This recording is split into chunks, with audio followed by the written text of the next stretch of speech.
comme on dit souvent, Dieu a créé l'or, mais le diable l'a caché. Aujourd'hui, on vous emmène dans un univers fascinant, celui de l'or. Celui qu'on extrait, qu'on transforme, qu'on stocke et dans lequel on investit, mais pas que. Notre invité travaille au cœur de cette industrie unique où géopolitique, économie et passion se croisent. On va parler matières premières, finances, mines. Et ça, c'est intéressant. On n'a jamais quelqu'un qui mine. Pour une fois, pas du bitcoin, mais de l'or. Bienvenue dans Unlocked avec Ayoub. Merci de l'invitation. L'or, c'est quoi c'est celui qu'on extrait, qu'on transforme, qu'on stocke et dans lequel on investit, mais c'est pas que ça. Hein. Oui, c'est ça. Je pense qu'il y a quelque chose de presque métaphysique dans l'or qui n'est pas dans les autres éléments. Et je pense que c'est pour ça que, pas seulement l'engouement à cause de la croissance de prix, mais aussi de cette nature qu'on n'arrive pas à saisir. Mhm. Et on va parler matières premières, donc l'or physique, finance, mines, parce que c'est là-dedans que tu es. Tu travailles dans les... Alors, tu travailles dans les mines, c'est pas exactement ça. Tu travailles avec des mines, c'est ça? Ouais, c'est ça. Bah, je durais pas très longtemps dans la mine elle-même, mais on a des mines et c'est toute une équipe qui s'en occupe, c'est ça. Ouais. Donc c'est une question de terrain. Tu es vraiment sur le terrain, toi, où tu es un peu partout. Sur le Euh, terrain, sur le métaphysique. oui, je suis comme l'éther elle-même. Elle, non, en fin de compte, euh, pour juste expliquer un peu mon rôle un peu dans cette industrie, juste pour me présenter aussi. Donc, en fin de compte, je suis arrivé par le biais du investment banking, d'accord, la banque d'investissement, où c'était plutôt, l'objectif était croître le capital, les AUM, etc., etc. Donc, il y avait un modèle auparavant qui est différent du modèle aujourd'hui. Et ce modèle avant, c'était d'identifier des réserves. Euh, Par exemple, des réserves qui étaient sous le radar d'une grande multinationale qui était dans l'or, par exemple les Barrick et les Kinross du monde. Donc, on prenait cela et on la mettait dans une coquille publique et ça faisait en sorte une valorisation. Et après, la réserve, on l'augmentait de 300 000 onces, 400 000 onces à 1 million de onces. Et là, les grandes sociétés commençaient à être intéressées. Et donc, on faisait un package et on vendait tout. D'accord? C'est clair que c'était une époque intéressante, mais un peu frustrante. Parce que dans la finance, on est beaucoup dans la virtual reality. Ça existe pas, etc., etc. Donc, quelque chose de tangible, quelque chose de concret, de cohérent, qu'on peut toucher, qui aide l'industrie, qui aide notre vie, c'était quelque chose une étape importante que je voulais franchir. Donc, après ce qu'on a fait, c'est qu'on est rentré quand même dans des scénarios de production même. D'accord? Et c'est clair qu'il y a eu un cycle minier sur 15 ans où il y a eu un peu tout et n'importe quoi qui s'est fait au début. Ça a créé quand même, je dirais, une époque où c'était la réception au secteur minier était lukewarm, était assez froid. Et là, ce qui se passe, on revient à des fondamentaux réels où la production est absolument impérative. Et je te l'avais dit d'ailleurs, Igor, c'est que dans le mining, c'est pas la mine qui est difficile à avoir. C'est pas le capital, c'est l'élément humain. Les professionnels qui s'occupent de la production, de l'opérationnel. McKinsey Report a dit qu'en fin de compte, la vraie pénurie dans le mining, c'est pas le capital ni les mines, mais c'est les personnes. Et on a maintenant une équipe très homogène, des géophysiciens, des spécialistes aussi. Et en fin de compte, le mining, la finance, c'est un secteur très overlooked. Il y a des gens qui comprennent la mine, il y a des gens qui comprennent la finance, ceux qui comprennent les deux, il y a très peu. Donc voilà, ça c'est un peu notre USP. Et l'or, ça fait rêver. C'est un produit qui fait rêver. Est-ce que toi, c'est quelque chose qui te faisait rêver avant que tu te lances dans Mais ce ça secteur? me fait toujours rêver, mais il faut avoir ses rêves à sa place. Parce que l'univers lui-même est complexe. Il est fait de beaucoup d'éléments différents, mais l'or est un élément assez important dans ma vie et ma carrière en tant que professionnel du mining. Et c'est clair que ce rêve de l'or depuis l'Antiquité, quand la première pièce dans une cour, dans un palais à Saint-Pétersbourg, avec des pièces d'or faisait rêver la royauté et la population, continue jour d'aujourd'hui, et spécialement en étant conscient de l'origine quasi mystique de l'or, parce que l'or vient d'où? C'est une étoile qui a explosé, et c'est la poussière d'étoile qui est descendue sur la Terre. Je te parle avant le Big Bang et tout ça, hein. Et après, qu'est-ce qui se passe? C'est que cet or va au centre de la Terre. Et s'il n'y avait pas une gestation des mouvements de la Terre elle-même, l'or ne serait jamais remonté à la surface. Il y a des fissures dans le rocher et l'or monte dans ces fissures. Et après, il y a un rocher très fort, très dur, où tu as des veines, c'est des kilomètres de longueur. Et après, il y a quand même une terre qui n'est pas aussi dure et l'or commence à devenir assez perméable et c'est plus difficile à retrouver. Donc, l'origine de l'or lui-même est un élément qui n'est pas réplicable. Réplicable, ouais. Et qu'est-ce qu'il est beau aussi. Ouais. C'est ça Qu'est-ce qui fait qu'il sa brille. rareté, oui. Et donc, en fin de compte, on en discutait avant aussi, Igor, c'est que la relation de l'être humain avec l'argent est quand même un fil conducteur de la vie de chacun. L'emploi, d'où je vais payer mes factures, qu'est-ce que je projette, etc., etc. Et avant, c'était l'or. Il y avait le standard d'or. C'est Bretton Woods qui a fait en sorte qu'on a dévié dans une devise qui était des systèmes monétaires, des banques centrales à imprimer un peu un billet d'échange, mais c'était basé sur l'or. Donc, omniprésent, important et fait partie de l'histoire et du futur de ce monde. Mhm. Et concrètement, l'or, comment on l'extrait? Donc toi, tu es dans ce milieu où on va chercher l'or Oui, directement à la source, c'est bien oui, ça? absolument. Ouais. Ouais. Donc, je vais donner l'exemple de ma société MFD, Mind Finance Development. Ce qu'on fait, c'est on fait des investissements passifs, presque du private equity, mais aussi des investissements actifs où nos 50 géophysiciens et géologues font en sorte qu'on va dans l'opérationnel lui-même. Donc, prenons le cas, par exemple, de l'or au Maroc. Premièrement, il y a les herders, les bergers. Et donc, ce qui se passe dans la Terre, c'est que quand l'or il remonte à la surface, ça crée une anomalie qui est géologique. C'est-à-dire que la géologie a été perturbée. Et cette perturbation est déjà une indication qu'il y a quelque chose sous la Terre. Donc après, avec mes équipes, ce qu'on fait, c'est que bien sûr, il y a l'or artisanal, où à la surface, ils vont, ils sortent l'or, quelques grammes. Et en plus, moi, ce matin, j'ai dit 1 gramme d'or, c'est $100. C'est incroyable. Ça peut sembler que... Bref, encore de l'espérance que ça aille et ajuster à l'inflation beaucoup plus haut. Mais après, ce qu'on fait, c'est qu'on fait des forages, du drilling. Parce que ce qu'on doit faire, c'est qu'on doit pouvoir visualiser d'une manière cartésienne la veine sous le terrain, quelles sont les réserves, quelle teneur d'or et quelle capacité à faire une exploitation en expansion pour pouvoir faire la décision même d'aller trouver cet or et le commercialiser. Donc, il y a déjà tout ça à faire. Mais, comme on dit souvent, Dieu a créé l'or, mais le diable l'a caché. Donc, c'est vrai que trouver des veines à la surface qui sont vraiment concises et claires, c'est difficile, mais pas impossible.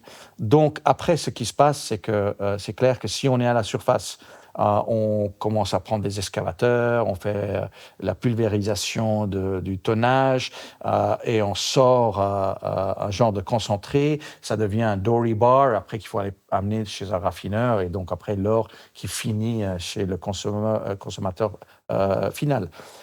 Et après, si on arrive à trouver avec des intercepts plus bas, on voit qu'il y a beaucoup d'or et une veine très claire qui dure longtemps. Donc après, on fait carrément, on mine et ça c'est quand même une création d'une mine, un plan de mine. Et donc il y a quand même, pour faire des choses d'une manière institutionnelle, pour que ça aille de la valeur aussi pour mes associés, mes actionnaires, il faut qu'on fasse quand même preuve d'intelligence institutionnelle, mais je insiste là-dessus que beaucoup des grosses mines qui ont été mises en production sont venues par des gens qui ont presque été métaphysiques dans la déduction de où était la mine. Et ça peut choquer beaucoup de gens parce qu'ils disent « Ah ouais, je suis cartésien, c'est de l'ingénierie ». Non, pas que ça. On peut perdre beaucoup d'argent. Donc, il y a aussi où il faut être en acceptation d'écouter la Terre, écouter l'anomalie elle-même.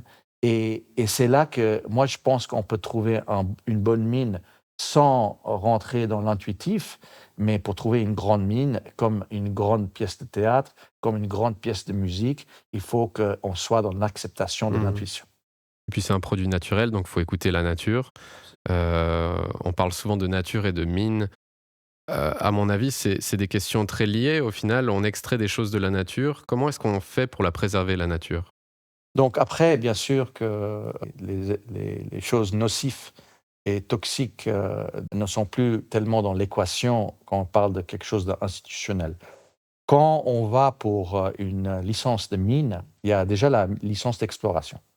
Donc l'exploration, ça vous donne du temps pour voir si vous arrivez à trouver une réserve suffisante pour après demander le permis d'exploitation.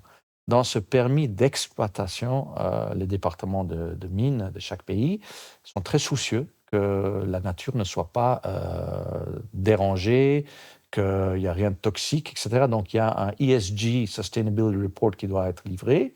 Il y a aussi il y a beaucoup de power qui doit être généré pour le fonctionnement de la mine.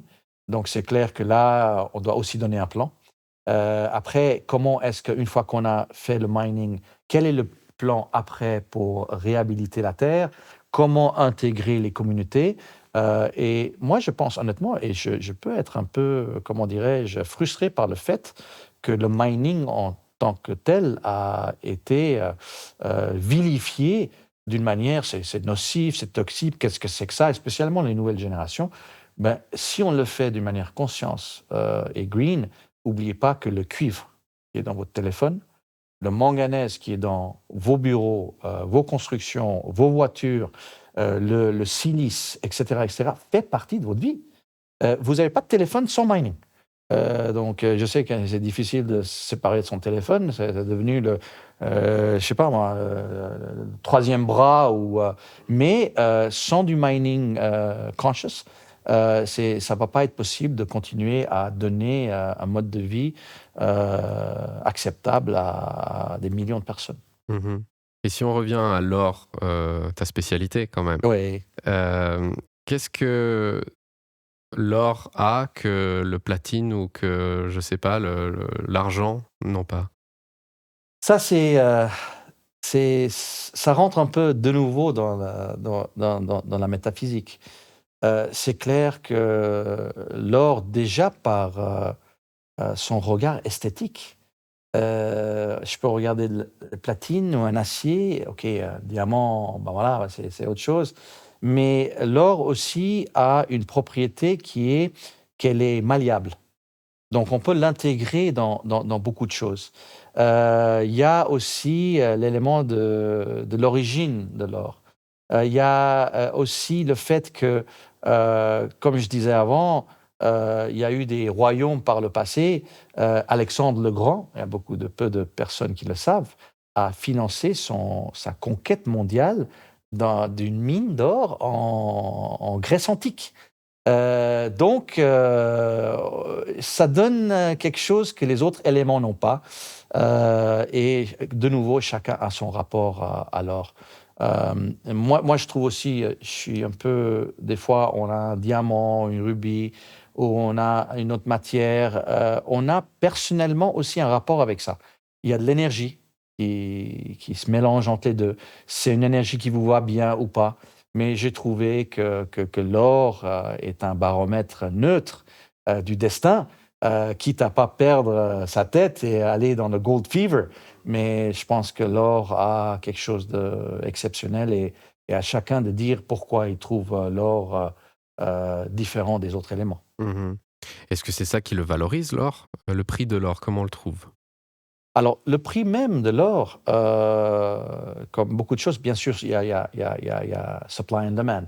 Il y a l'offre et la demande, d'accord? Et il y a aussi le fait est que quand il y a de l'instabilité dans le monde et quand la population d'une nation ne font pas confiance dans le système, et regardons au jour d'aujourd'hui, qu'après le Covid, après des autres guerres qui ont lieu, qui continuent, c'est vrai qu'on n'est plus, on n'est plus réfléchi dans notre relation avec le pouvoir et les décisionnaires qui sont. Donc, tout ça fait une instabilité, un souci, où on dit, ben, il y a eu par le passé des devises qui ont en hyperinflation, 100 000% de pertes, voilà, et, etc., etc. Donc, on revient aussi à cette base sur l'or. Mhm. Et je Le crois que, mercantilisme, on revient vers ouais, cette ouais, idée que l'or absolument. est une devise, en fait. Ouais. Absolument. Et avant Bretton Woods, c'était le gold standard qui était là. Donc, je trouve que aussi l'or, le secteur minier a été déprimé pendant 10 à 15 ans. Donc, ce qui se passe, c'est que, en tant que point de vue finance et trading, c'est que c'est vrai que ça prend du temps pour que le consommateur généraliste, et ça, c'est pour ça que je t'applaudis, et Swissquote, qu'en fin de compte, ils sont en train de faire comprendre les nuances de la finance, qu'ils étaient les élites qui le savaient avant. C'est que l'information, quand eux, ils l'ont normalement, c'est trop tard. Et là, on est un peu dans la proactivité. Donc, je crois que ça a aussi fait en sorte que l'or a beaucoup pris de valeur aussi. Ouais. Oui, puis aujourd'hui, il y a plein de fonds liés à l'or. C'est pas que physique, en fait. L'or, maintenant, c'est le physique qui se transforme en un fonds d'investissement, Absolument. voilà, en plein de choses, Ouais, d'ailleurs, ouais. que vous pouvez retrouver chez Swissquote. Ouais. Mais je voulais savoir, en fait, comment on passe de l'or physique, brut, à quelque chose de digital, une valorisation Ouais. digitale. Donc, en fin de compte, moi, je regarde la philosophie que j'ai créée, qui est un pont entre le corporate world et le monde métaphysique. Et là, ce que moi je pense dans la philosophie elle-même, qui est un fil conducteur de ma vie et de beaucoup d'entrepreneurs et de leaders inspirés, pas que je dis que je suis un leader inspiré, mais on s'aligne à une intuition qui est supérieure et ça manifeste une réalité plus claire. Donc, c'est en résumé. Donc, maintenant, ce qui se passe, c'est clair que dans l'or lui-même, on prend la fondation qui est l'or. Si on parle sur les ETF, si on parle de comment après maquiller, entre guillemets, les ETF aujourd'hui sont basés sur de l'or. Normalement, l'émetteur de l'ETF, il a de l'or physique. Il faut bien être sûr qu'il a suffisamment, qu'il ne s'est pas surleveragé pour ne pas avoir un problème dans le futur. Je ne dis pas que c'est le cas, mais il faut, par exemple, ils sont devenus beaucoup mieux à filtrer les bons et les mauvais. Et après, ce qui se passe, c'est que cet or, avant, l'or coûte pour que tu aies l'or physique. Il y a un coût. L'ETF lui-même permet d'avoir des petites, des morceaux de cette base d'or qu'a l'émetteur de ETF et créer une liquidité. Donc, quelque part, pour un gestionnaire, pour quelqu'un qui a un portefeuille qui va à l'exposition à l'or, ETF est quelque chose de super. Je pense que c'est un mouvement pour développer un peu la finance, en sachant qu'il y a des coûts. Donc, quelque part, si vous voulez avoir quelque chose de plus long terme, c'est peut-être l'or physique, mais si pour le trading, etc., je ne parle pas de très, très, très long terme, les ETF sont une solution qui sont remarquables.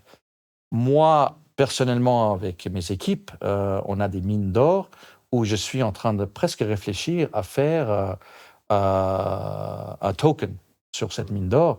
Ce sera un hybride où je suis en train de réfléchir à peut-être faire un blockchain sur un token sur ma mine qui pourrait donner sur la réserve actuelle comme l'ETF, mais aussi une croissance sur le développement de la mine. Donc, on est toujours en train de voir comment allier la finance avec la base, mais il faut la base. Mhm. Et bien sûr, je rappelle que rien de tout ce que l'on dit n'est un conseil en investissement, mais on parle de ton expérience en fait et de la manière dont tu vois l'or, vu que c'est rare de rencontrer des personnes qui partent de la mine d'or avec la pelle. Je sais pas si tu le fais encore, non? Oui, Tu oui, prends oui, la oui, pelle et oui, tu vas, oui. ouais, ouais. Tu Oui, m'envoies une photo, tu étais au Maroc, c'était vraiment, je voyais, dans la mine. ouais, ouais, dans la Ouais, mine. ouais, C'est absolument. vraiment exactement Ouais, les mains dans le cambouis. Et il il faut faut savoir d'où ça vient. absolument passer du temps sur la concession. Parce que si la concession et la mine et l'opérationnel et les gens ne sont pas motivés, il n'y aura pas de mine. Mhm. Mais surtout, toi, tu es un acteur qui voit de A à Z en fait le transfert de l'or au digital, comme on parlait. Et ça, c'est rare de rencontrer quelqu'un comme ça. Je voulais savoir, c'est qu'au Maroc ou est-ce que vous êtes avec vos mines? Donc, sur le Maroc, on a une mine dans le Sahara. Sahara était bien sûr très politiquement perturbé à cause entre le Maroc et l'Algérie, tout ça, etc., etc. Mais ça s'est beaucoup calmé. Donc, on est à Guilmim, au sud, dans le Sahara, dans le port de Sahara, et aussi à Ouarzazate, qui est à peu près 3-4 heures d'aller Marrakech, l'Atlas pour arriver. Et là, on a du manganèse et du cuivre. Il y a du cuivre. Je trouve que c'est un pays fascinant que je ne connaissais pas très bien. Et ils font tout en sorte de vraiment vous aider. Et la législation minière va. Et ça continue. Et maintenant, ça va subsaharien aussi. On regarde beaucoup le Maroc, comment ils ont fait avec la législation. Donc, on a dans notre portefeuille global de MFD, Mine Finance Development, ce qu'on a fait, c'est qu'on a diversifié quand même nos risques. On est au Brésil, au Chili, etc., aussi aux États-Unis. Mais l'idée, c'est quand même d'avoir un pôle de centre de gravité aussi au Maroc. Écoute, moi qui suis dans la jeune génération d'investisseurs, enfin, je fais partie, voilà, j'ai 28 ans. Nous, on voit, les jeunes, on voit le Bitcoin qui arrive, on voit plein de monnaies digitales. Toi, tu vois quoi entre Bitcoin, or? Est-ce que c'est comparable? Est-ce que... Ben, en fin de compte, il y a beaucoup de gens qui peuvent donner leur opinion Bitcoin, or. Mais moi, ce que j'ai fait, j'ai étalé il y a quelques minutes une symbiose des deux. C'est-à-dire que l'or lui-même, euh, en blockchain tokenisé sur un exchange qui donne accès pas seulement comme un ETF à l'exposition à l'or, mais aussi à la croissance d'une mine et d'un pays et d'un groupe de management. Et tout ça tokenisé. Donc, je crois que c'est pas des choses qui sont mutuellement exclusives. Et je crois que, comme j'ai dit, il y a beaucoup de gens qui connaissent les mines, il y a des gens qui connaissent la finance. Ceux qui connaissent pas, qui connaissent la finance et les mines ensemble, c'est quand même une denrée qui est un peu plus rare. Donc, oui, il y a déjà des ETF, il y a aussi des tokenisations d'or direct sur le spot or. Donc, ouais, on va dans ce trend-là et je ne pense pas qu'ils sont mutuellement exclusifs. Est-ce que tu penses que c'est le plus grand trend qu'il y a dans l'or en ce moment? C'est cette manière de tokeniser ou Peut-être pas le plus grand trend parce que Bitcoin a ses avantages, ses désavantages. Donc, je pense que c'est un bon rapprochement. Enfin, qu'ils disent que dans la vie, il faut mieux s'embrasser avant de se marier. Donc, c'est déjà c'est le premier bisou. Donc, que ce soit sucré, je suis sûr Ouais. qu'il y aura un beau futur dans le futur. Mhm. Et peut-être tu as une anecdote, j'en profite vu que tu as autant d'expérience avec les mines, tu as une anecdote qui s'est passée dans une mine ou quelque chose de sympa à raconter? Bah, oui, en fin de compte, ce métier, qui est comme je te dis, il a eu une mauvaise publicité, est un métier exceptionnel. C'est un métier où on voyage dans les cultures différentes. On est dans des topographies, vierges. On est dans des endroits avec des défis, c'est comme, à l'époque, les aventuriers et en fin de compte, le premier exchange de stock market du monde, c'était un prospecteur, d'or qui est allé voir un richissime, businessman mécène de Vancouver et lui a dit: «Écoute, je vais dans le Yukon et je vais aller chercher de l'or. Est-ce que tu es dans le coup, non?» Et le gars, il a dit: «Je sais pas», voilà, il a dit: «Écoute, si tu me payes le voyage et l'expédition, je te donnerai un pourcentage». De là, donc il a dit oui et ça s'appelle des Junior Canadian Pools. C'est-à-dire que c'était des pools d'argent, dédiés à un objectif minier et de là sont venus le stock exchange, le SPAC, Special Acquisition, Companies. Et donc en fin de compte, je pourrais dire que cette anecdote est de ce prospector qui a fait en sorte que ces bourses mondiaux, quelque part, ont existé. Et c'est quoi la première fois que tu as eu accès à de l'or? Que tu as vu de l'or ou Bah, écoute, moi, quand je suis d'origine pakistanaise et je suis de nationalité suisse. Ma mère, quand on était petit, c'est vrai que dans les mariages, c'est vrai que c'est pas une dot, mais il y avait beaucoup d'or qui était donné à la mariée, qui faisait en sorte que quelque part il y avait petite sécurité financière. euh, et ça faisait partie de la psychologie aussi de l'époque. Et donc, je me souviens à Genève, étant dans la maison, voyant la bijouterie de ma mère traditionnelle, le regardant avec des yeux d'enfant. Et ces yeux d'enfant, en fin de compte, m'ont jamais quitté et j'espère qu'elles me quitteront jamais. et c'est super intéressant ce que tu dis et peut-être, heu, j'avais une question un peu tech, tu vois? Je sais que tu es aussi dans la technologie et Oui, des choses comme ça. Votre entreprise, elle est aussi là-dedans. Est-ce que tu vois, tu une place de l'intelligence artificielle, par exemple, ou d'autres technologies dans l'or? on a intégré aussi de l'intelligence artificielle un peu dans nos mines. Par exemple, je te donne l'exemple, on m'a donné une météorite au Maroc récemment, de, du belt d'astéroïdes. Et on a envoyé la photo à notre instrument de AI qui a dit exactement qu'est-ce qu'il y avait en pourcentage d'éléments dans ce météorite. Et ça prenait des semaines avant. Aussi, dans notre mine, on lui donne des données et c'est clair qu'il est très, très, très, très spécifique où on doit mettre les machines, quelle est la teneur, etc., etc. Donc, c'est un grand bond. Donc, oui, je crois qu'une intégration intelligente avec un élément humain fait en sorte qu'on pourrait euh, faire plus d'éléments qui sont importants pour la société. Et je pense que l'utilisation intelligente du AI, et je crois que c'est quelque chose qui va être de plus en plus intégré et qui va servir l'humanité. Mmh. Et si on devait résumer en une phrase, où va l'industrie de l'or, ce serait quoi pour toi? Bah, moi, je pense que l'industrie d'or, c'est comme avoir, donc je suis un karatéka et donc quand on est en mouvement, on perd jamais son centre. Le centre qui est le hara, c'est une centre de gravité et après on fait nos mouvements et le centre de gravité fait une propulsion pour pouvoir exécuter. Je crois que dans l'économie, l'or est ce centre de gravité. Et cet or sera avec nous et quitte à incertitude qu'il y a dans le monde aujourd'hui, je pense que ce centre de gravité de l'or restera. Donc je pense que où les choses vont aller mieux parce qu'on a un centre. Mmh.